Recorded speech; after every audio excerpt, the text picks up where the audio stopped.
എന്റെ ഫോൺ എന്തോ കണക്ഷന്റെ ഒരു പ്രശ്നം ഉണ്ടായിരുന്നു.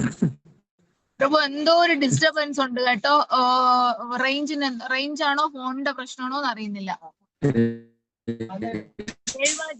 നോക്കാവോ അച്ഛന്റെ ഫോണ്?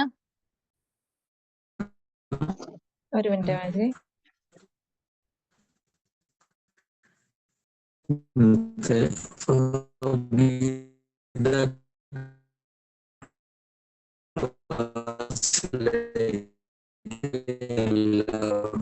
സ്വന്തം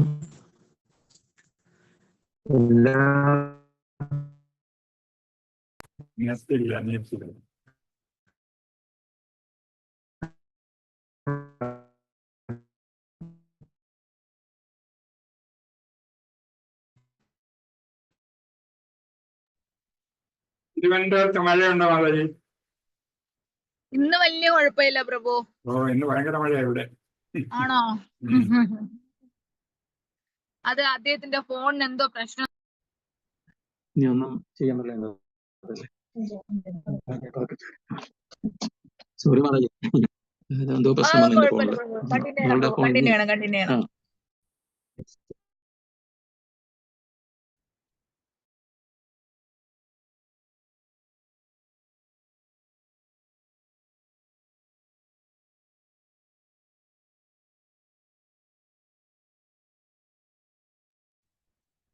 ഹരേ കൃഷ്ണ. കുഞ്ച ബിഹാരി ജയ ഗോപിചന വല്ലഭ ജയ ഗിരിവരധാരി ജയ ഗിരിവരധാരി യശോദനന്ദന വൃജരഞ്ജന യമുന തീരാവനചാരി യമുന തീരാവനചാരി ജയ രാധ മാധവ ജയ കുഞ്ച ബിഹാരി. ഹരേ കൃഷ്ണ കൃഷ്ണ കൃഷ്ണ ഹരേ ഹരേ ഹരേ രാമ രാമ രാമ ഹരേ ഹരേ. ഹരേ കൃഷ്ണ ഹരേ കൃഷ്ണ കൃഷ്ണ ഹരേ ഹരേ ഹരേ രാമ രാമ ഹരേ ഹരേ.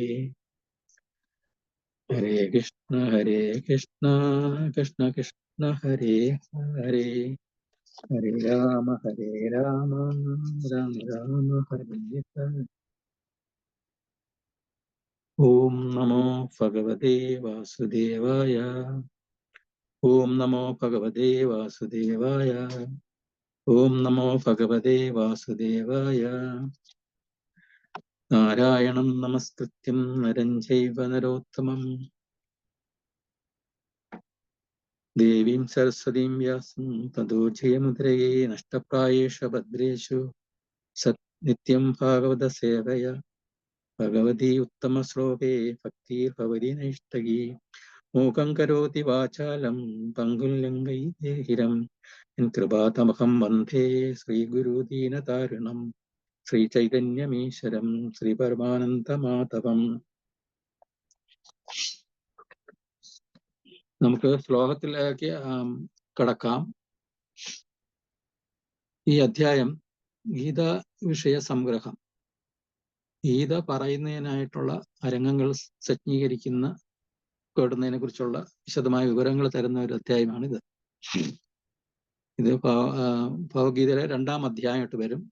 അതിൽ 5-ാമത്തെ ശ്ലോകം നമുക്ക് വായിക്കാം. ഗുരു നഹത്വാ ഹി മഹാനുഭാവൻ ശ്രേയേ ഭോക്തം ഭൈഷ്യമീഹ ലോകേ ഹത്വാർത്ഥ കാമാസ്തു ഗുരുനിഹൈവ പൂജ്യ ഭോഗാൻ രുതിരപ്രതിക്താൻ.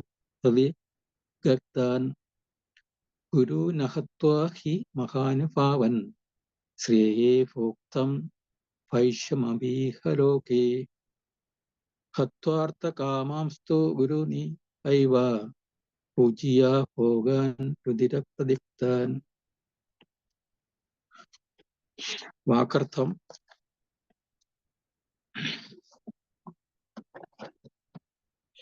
മഹാനുഭാവൻ മഹാശരായ ഗുരുക്കന്മാരെ അഹത്വ ഹനിക്കാതെ ഇഹലോകെ ഈ ലോകത്തിൽ ഭൈഷ്യം അഭി ഭിക്ഷാന്നത്തെയും ഭോക്തം അനുഭവിക്കുന്നത് ശ്രേയ കൂടുതൽ നല്ലതാണ്.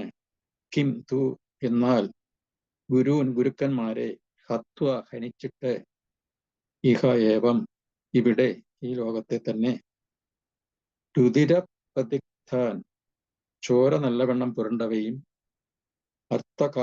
അർത്ഥകാമങ്ങളുമായ ഭോഗങ്ങളെ ഭുജിക്കണമോ. വിവർത്തനം ശ്രീലപ്രഭുപാദ കി ജയ്. എന്റെ ഗുരുജനങ്ങളായ മഹാത്മാക്കളുടെ ജീവിതം കൊണ്ട് പന്താടുന്നതിനേക്കാൾ നല്ലത് ഭിക്ഷയാചിച്ച് ഉപജീവിക്കുന്നതാകും. ലൗകിക നേട്ടങ്ങൾ ആഗ്രഹിക്കുന്നവരെങ്കിലും ഗുരുജനങ്ങളായ അവർ വധിക്കപ്പെടുകയാണെങ്കിൽ നാം ആസ്വദിക്കുന്ന സുഖങ്ങളെല്ലാം രക്തപങ്കിലമായിരിക്കും. വിവർത്തനം ഒരു പ്രാവശ്യം കൂടെ വായിക്കാം.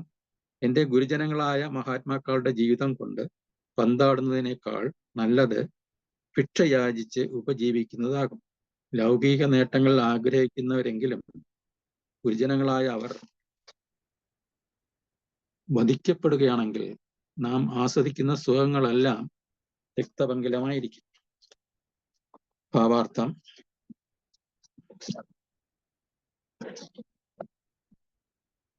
വൈദിക നിയമങ്ങൾ അനുസരിച്ച് ദുഷ്കൃത്യം ചെയ്യുന്നവനും വിവേകം നശിച്ചവനുമായ ഗുരുവിനെ ഉപേക്ഷിക്കാം. ഭീഷ്മരും ദ്രോണരും ദുര്യോധനന്റെ സാമ്പത്തിക സഹായം സ്വീകരിച്ചുകൊണ്ട് അയാളുടെ പക്ഷത്ത് ചേരാൻ ബാധ്യസ്ഥരായി. സാമ്പത്തിക പരിഗണനകൾക്ക് വശംവദരായി അവർ അപ്രകാരം ചെയ്യാൻ പാടില്ലാത്തതായിരുന്നു. ഈ സാഹചര്യത്തിൽ അവർ ഗുരുത്വത്തിന്റെ മഹനീയത നഷ്ടപ്പെടുത്തി. എങ്കിലും അവർ ഉന്നതർ തന്നെയാണ്. അവരെ വധിച്ചതിന് ശേഷം നേടുന്ന ഭൗതിക സുഖങ്ങൾ രക്തക്കറ പുരണ്ടവയാണ്. അതുകൊണ്ട് ഗുരുജനങ്ങളെന്ന നിലയ്ക്കുള്ള ബഹുമാന്യത അവർക്ക് നഷ്ടപ്പെട്ടു കഴിഞ്ഞു. എങ്കിലും അവർ ഗുരുജനങ്ങളാണെന്നും അവരെ ഹിംസിച്ചിട്ട് നേടുന്ന സുഖഭോഗങ്ങൾ രക്തപങ്കിലങ്ങളാകയാൽ കൊള്ള മുതൽ ആസ്വദിക്കുന്നത് പോലെയാണെന്നും അർജുനൻ തോന്നുന്നു.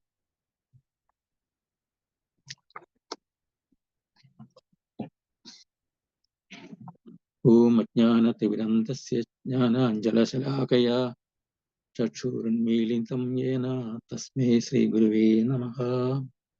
ഹേ കൃഷ്ണ കരുണാ സിന്ധു ദീനബന്ധോ ജഗത്പദേ ഗോപേശ ഗോപികാകാന്ത രാധാകാന്ത നമസ്തുതേ. തപ്തകാഞ്ചന ഗൗരാംഗീ രാധേ വൃന്ദാവനീശ്വരി ക്ഷപാനുസുതേ ദേവി പ്രണമാമി ഹരിപ്രിയേ. വാഞ്ചാകൽപതരൂപേച്ഛ കൃപാസിന്ധൂകയേവ ച പതിതാനാം പാവനേഭ്യോ വൈഷ്ണവേഭ്യോ നമോ നമഃ. നമോ വിഷ്ണുപദായ കൃഷ്ണപൃഷ്ഠായ ഭൂതലേ ശ്രീമതേ ഭക്തിവേദാന്ത സ്വാമിനിധി നാമിനേ. നമസ്തേ സരസ്വതദേവേ ഗൗരവാണി പ്രചാരിണി നിർവിശേഷ ശൂന്യവാദി പാശ്ചാത്യദേശതാരിണി. ഹരേ കൃഷ്ണ കൃഷ്ണ കൃഷ്ണ ഹരേ ഹരേ ഹരേ രാമ രാമ രാമ ഹരേ ഹരേ. നമോ വിഷ്ണുപദായ കൃഷ്ണപൃഷ്ഠായ ഭൂതലേ ശ്രീമതി സംഘർഷദാസാധികാരി നാമിനെ. നമോ പ്രഭാതനുക പ്രേമമൂർത്തി കൃപാത്മനെ ഗുരുദേശ വികാസത്ത ഉത്തമഭ്യഷ്ണിയേ.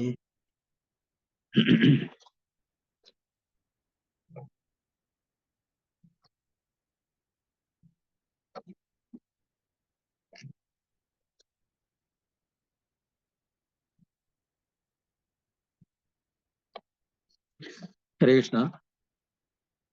നാം ഇപ്പോൾ കുരുക്ഷേത്ര ഭൂമിയിലാണ്. ഇവിടെ സൈന്യങ്ങളുടെ ഒത്ത നടുക്ക് ഭഗവാൻ ശ്രീകൃഷ്ണനും അർജുനനും കൂടി രംഗനിരീക്ഷണം നടത്തിക്കൊണ്ടിരിക്കുകയാണ്.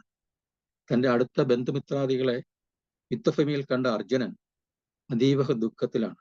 തൻ്റെ ഏറ്റവും പ്രിയപ്പെട്ട ഭീഷ്മ പിതാമഹനെയും ദ്രോണാചാര്യരെയും പോലുള്ളവർക്കെതിരെ ഞാൻ എങ്ങനെ യുദ്ധം ചെയ്യും? അവർ എന്നെന്നും പൂജനീയരാണ്. അവരെ വധിച്ചതിന് ശേഷം നേടുന്ന ഭൗതിക സുഖങ്ങൾ രക്തക്കറ പുറപ്പെടേണ്ടവയാണ്. അതുകൊണ്ട് ഉള്ള നേട്ടങ്ങൾ കൊള്ള മുതൽ ആസ്വദിക്കുന്ന തുല്യമാണ്. ദ്രോണാചാര്യരുടെ ഏറ്റവും പ്രിയപ്പെട്ട ശിഷ്യനാണ് ഞാൻ. എനിക്ക് അദ്ദേഹത്തോട് അത്രയും സ്നേഹമുണ്ട്. അദ്ദേഹം ഇവിടെ യുദ്ധം ചെയ്യാനെത്തിയത് ദുര്യോധനന്റെ ആജ്ഞപ്രകാരമാണ്. കാരണം ദുര്യോധനാണ് അദ്ദേഹത്തിന് ശമ്പളം കൊടുക്കുന്നത്. അതുകൊണ്ട് തന്നെ അദ്ദേഹത്തിന്റെ സേവനം അവർക്ക് കൊടുക്കുവാൻ ബാധ്യസ്ഥനാണ്. അർജുനൻ അദ്ദേഹത്തിന്റെ ആർദ്രമായ മനസ്സിന്റെ ഉടമയായതിനാൽ അദ്ദേഹം വിലപിച്ചുകൊണ്ടിരിക്കുകയാണ്. കണ്ണീർ ധാരയായി ഒഴുകുന്നുണ്ട്. അദ്ദേഹം മാനസികമായി ആകെ തകർന്ന മട്ടിലാണ്. ഇവിടെ നമ്മൾ കാണേണ്ട ഒരു കാര്യം, മഹായോദ്ധാവായ അർജുനൻ അദ്ദേഹത്തിന്റെ ഹൃദയത്തിൽ വളരെ വിശാലമായ ഒരു വിശാലതയുള്ള ആളാണ് അർജുനൻ. അതുപോലെ തന്നെ സർവ്വതിനോടും സർവ്വജീവികളോടും വളരെ അനുകമ്പപൂർണമായിട്ട് പെരുമാറുന്ന ആളാണ് അർജുനൻ. അതുകൊണ്ട് തന്നെയാണ് അദ്ദേഹത്തിന് തൻ്റെ ഗുരുക്കന്മാരും തുല്യരുമായിട്ട് ആൾക്കാര് തന്നെ എതിരിടാനായിട്ട് യുദ്ധത്തിന് വന്ന് നിൽക്കുന്ന അവസരത്തിൽ പോലും അവരെ ഒരു വാക്കുകൊണ്ട് പോലും കുറ്റപ്പെടുത്താനോ അവർ ചെയ്ത കാര്യങ്ങളെ ഏതെങ്കിലും മോശമായിട്ട് ചിത്രീകരിക്കാനോ അർജുനൻ ഇവിടെ ശ്രമിക്കുന്നില്ല. അത് പ്രത്യേകമായിട്ട് എടുത്തു പറയേണ്ട ഒരു കാര്യമാണ്. ഇത്രയും ക്രിട്ടിക്കലായിട്ടുള്ള ഒരു രംഗത്ത് വന്നപ്പോഴും അർജുനൻ അദ്ദേഹത്തിന്റെ ഹൃദയവിശാലതയും അനുകമ്പയുമാണ് ഇവിടെ കാണിക്കുന്നത്. ഭഗവാൻ അർജുനന്റെ ഈ പ്രവൃത്തികൾ പക്ഷേ ഇത് കണ്ടിട്ട് ഭഗവാൻ അത്ഭുതപ്പെടുകയാണ്. കാരണം അർജുനന്റെ ഈ വിലാപം ഭഗവാൻ അംഗീകരിക്കുന്നില്ല. ഒരു സമൂഹത്തിന്റെ പ്രതിനിധിയാണ് ഒരു ആര്യൻ. ഉന്നത സംസ്കാരമുള്ള ഒരു സമൂഹത്തിന്റെ പ്രതിയാണ് ഒരു ആര്യൻ. ഒട്ടും തന്നെ ചേരാത്ത പ്രവൃത്തിയാണ് അർജുനൻ ചെയ്തതെന്നാണ് ഭഗവാന്റെ അഭിപ്രായം. ആര്യൻ എന്ന വാക്ക് ജീവിതത്തിന് വിലയും അതിന്റെ മൂല്യവും തിരിച്ചറിയാൻ സാധിക്കുന്ന ഒരു വ്യക്തിക്ക് ചേരുന്നതാണ്. ഒരു ജീവിതത്തിൽ ആ ജീവിതത്തിന്റെ മൂല്യം എന്താണെന്നും അതിന്റെ വില എന്താണെന്നും ശരിയായി മനസ്സിലാക്കി അതനുസരിച്ച് സമൂഹത്തിൽ പ്രവർത്തിക്കുന്ന ഒരു വ്യക്തിയാണ് ആര്യൻ എന്ന് പറയുന്നത്. ഇതാണ് ആര്യ സംസ്കാരം. ഇതിന്റെ അടിസ്ഥാനത്തിൽ ഉണ്ടാകുന്ന സാംസ്കാരിക വളർച്ചയും ആത്മീയജ്ഞാനത്തിന് ഉന്നതിയിലായിരിക്കുന്ന സമൂഹം തന്നെയാണ് ആര്യ സംസ്കാരം എന്ന് പറയുന്നത്. ഒരു വ്യക്തിക്ക് ആത്മീയമായ ബോധമില്ലാതെ ഭൗതിക കാര്യങ്ങളിൽ മാത്രം സ്വന്തം ശരീരത്തെയും മനസ്സിനെയും ബന്ധനത്തിൽ ആക്കുന്ന വ്യക്തികളെ ആര്യൻ എന്ന നാമത്തിന് അർഹനല്ല. അർജുനൻ തൻ്റെ ചുമതലയായ യുദ്ധം ചെയ്യുക എന്ന പ്രവൃത്തിയിൽ നിന്നും ഒഴിഞ്ഞു മാറി പോവുകയാണെങ്കിൽ ഒരു ക്ഷത്രിയന് ചേർന്ന പ്രവൃത്തിയല്ല അത്. ആത്മീയ സാക്ഷാത്കാരത്തിന് ഒട്ടും അനുയോജ്യവുമല്ല.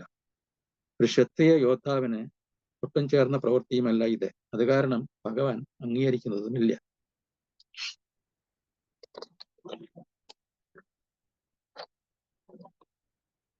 ഭഗവത്ഗീത 2-ാം അധ്യായത്തിൽ 6-ാം ശ്ലോകത്തിൽ അർജുനൻ പറയുന്നു, അവരെ ജയിക്കുന്നതോ അവരാൽ തോൽപ്പിക്കപ്പെടുന്നതോ ഏതാണ് നല്ലതെന്ന് നമുക്കറിഞ്ഞുകൂടാ.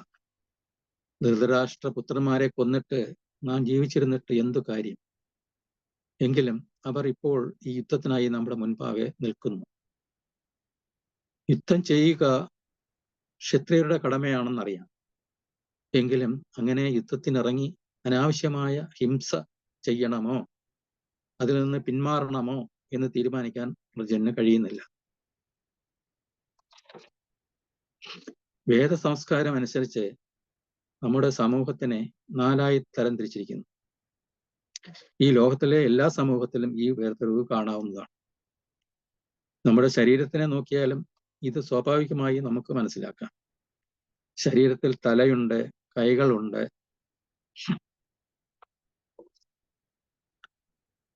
വയറുണ്ട്, കാലുകളുണ്ട്. ഇതുപോലെ തന്നെ നമ്മുടെ സമൂഹത്തിലും തലയായ ഒരു വിഭാഗമുണ്ട്. വേറെ വിഭാഗം സമൂഹത്തിന് സംരക്ഷണം കൊടുക്കുവാൻ ഉണ്ട്. ഗോക്കളെ സംരക്ഷിക്കുന്നതിനും കൃഷി ചെയ്യാനും ധാന്യങ്ങൾ ഉൽപ്പാദിപ്പിക്കാനും വിപണനം ചെയ്യാനും കഴിവുള്ള ഒരു വിഭാഗവും നമ്മുടെ സമൂഹത്തിലുണ്ട്. ഈ 3 വിഭാഗത്തിനും ആവശ്യമായ കായികമായ സേവനം കൊടുക്കുന്നതിന് ഒരു വിഭാഗം എല്ലാ സമൂഹത്തിലും കാണാം.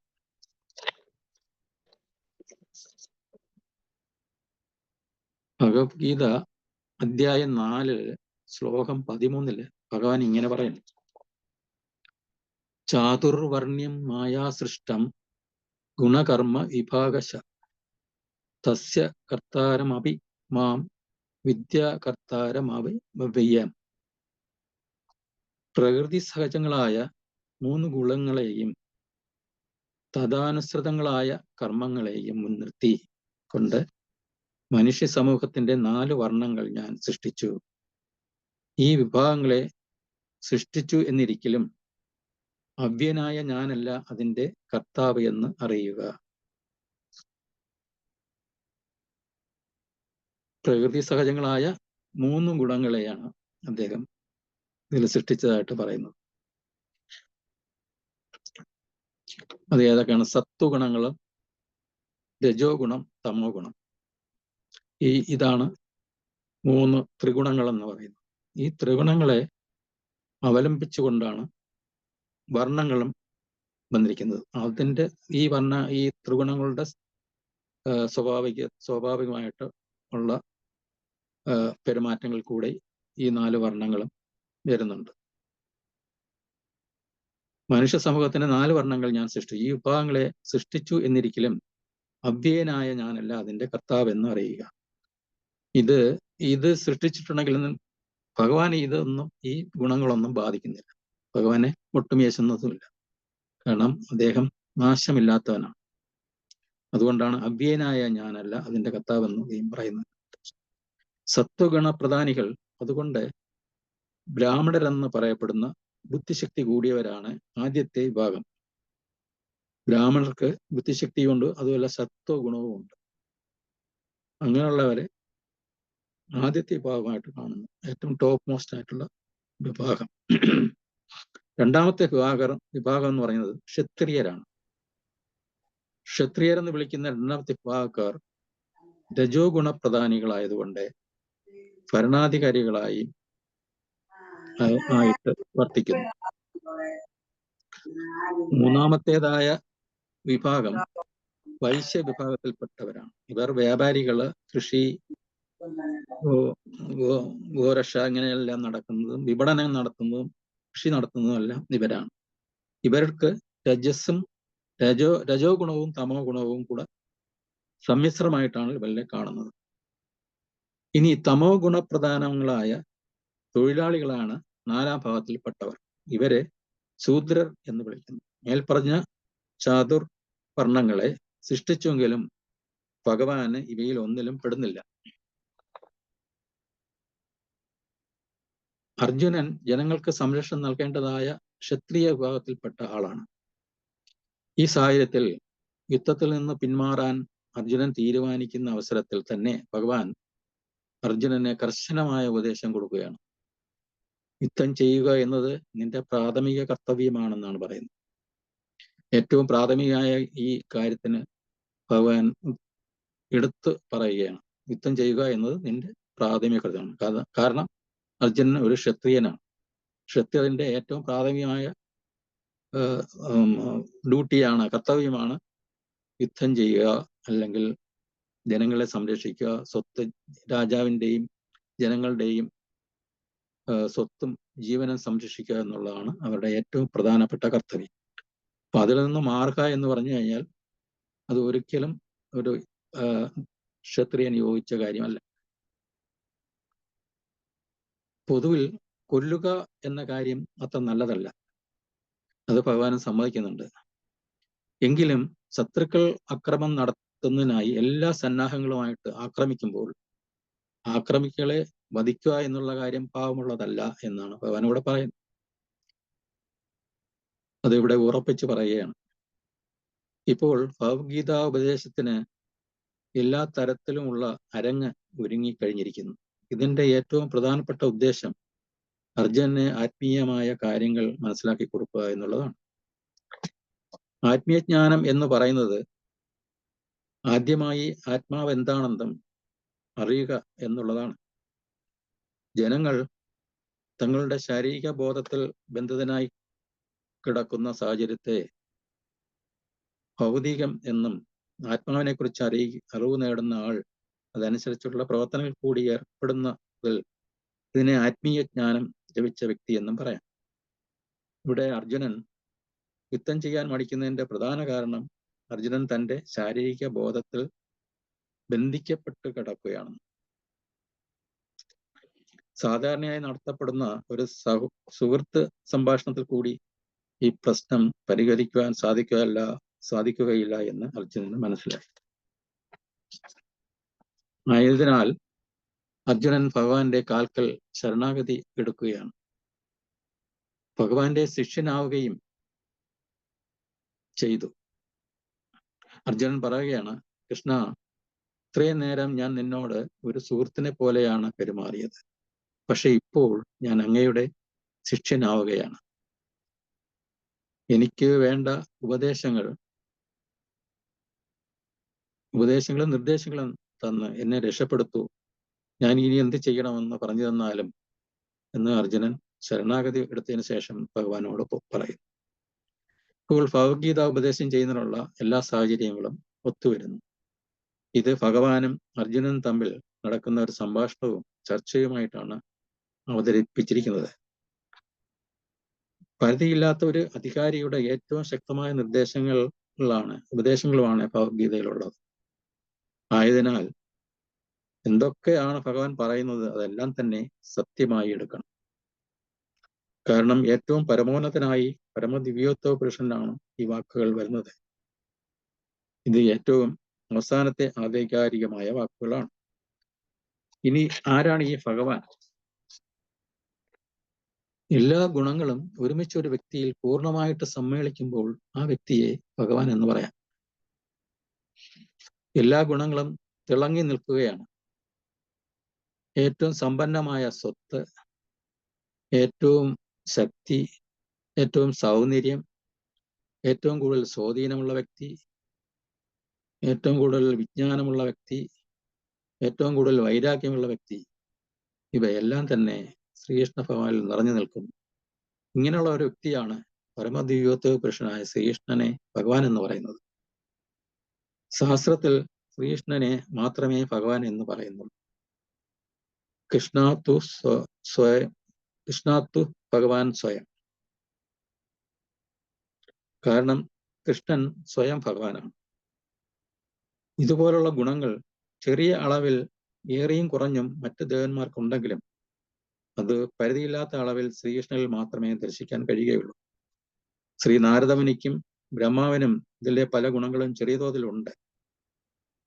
ഭഗവത്ഗീത 7-ാം അധ്യായത്തിൽ 7-ാം ശ്ലോകത്തിൽ ഭഗവാൻ അർജുനനോട് പറയുന്നു, മത്ത പരന്തരം ജ്ഞാന്യാത് കിഞ്ചിദസ്തി ധനഞ്ജയ മയീ സർവമിതം പ്രോതം സൂത്രേ മണിഗണാഭ ഇവ. ഹേ ധനഞ്ജയ, എന്നേക്കാൾ ശ്രേഷ്ഠമായൊരു സത്യമില്ല. മുത്തുക്കൾ നൂലിൽ എന്ന പോലെ സർവവും എന്നിൽ ഇണക്കി ചേർക്കപ്പെട്ടിരിക്കുന്നു. ഹേ ധനഞ്ജയ, എന്നേക്കാൾ ശ്രേഷ്ഠമായൊരു സത്യമില്ല. മുത്തുക്കൾ നൂലിൽ എന്ന പോലെ സർവവും എന്നിൽ ഇളക്കി ചേർക്കപ്പെട്ടിരിക്കുന്നു. ഇതാണ് അബ്സല്യൂട്ട് ട്രൂത്ത് എന്ന് പ്രഭുപാദർ പറയുന്ന പരമമായ സത്യം.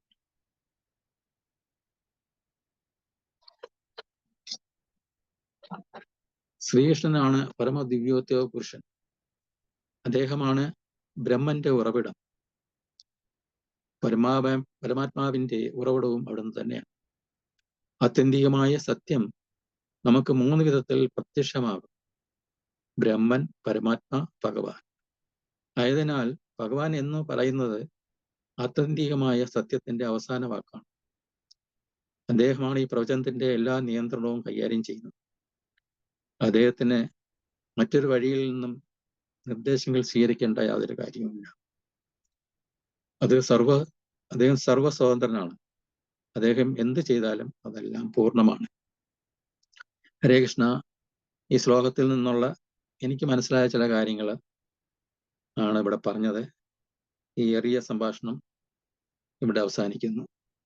ഇനി ഇതിനെക്കുറിച്ച് എന്തെങ്കിലും കൂട്ടിച്ചേർക്കാനോ അല്ലെങ്കിൽ ഇതിനകത്ത് എന്തെങ്കിലും തെറ്റുകുറ്റങ്ങളുണ്ടാമെങ്കിലോ ദയവായി ചൂണ്ടിക്കാണിക്കാൻ അഭ്യർത്ഥിക്കുന്നു. ഹരേ കൃഷ്ണ.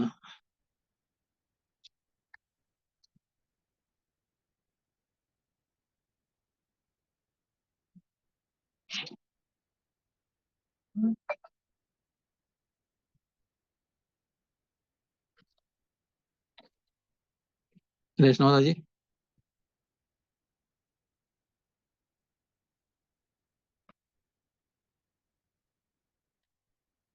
ഹരേ കൃഷ്ണ പ്രഭു. ഹരേ കൃഷ്ണ. കേൾക്കുന്നുണ്ടായിരുന്നല്ലോ അല്ലേ? കേട്ടു പ്രഭു, കേട്ടു. മൊബൈൽ ഒന്ന് ഓണാക്കി ലോക്ക് ആയിപ്പോയി, അത്രേ ഉള്ളൂ പ്രഭു. ഹരേ കൃഷ്ണ. Thank you Prabhu. ഹരേ കൃഷ്ണ. ഹരേ കൃഷ്ണ. ആർക്കെങ്കിലും എന്തെങ്കിലും ഡൗട്ട്സോ എന്തെങ്കിലും പോയിന്റ്സ് ആഡ് ചെയ്യാനുണ്ടെങ്കിൽ ദയവായി ആഡ് ചെയ്യുക. Hare Krishna.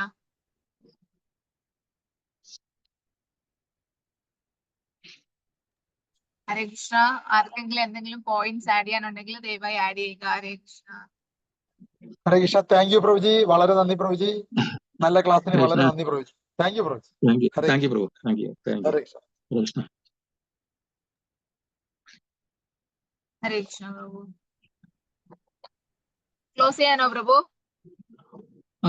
Yes Mataji. Okay Prabhu. Okay. Hare Krishna. Okay. Prabhu thank you so much Prabhu. Hare Krishna.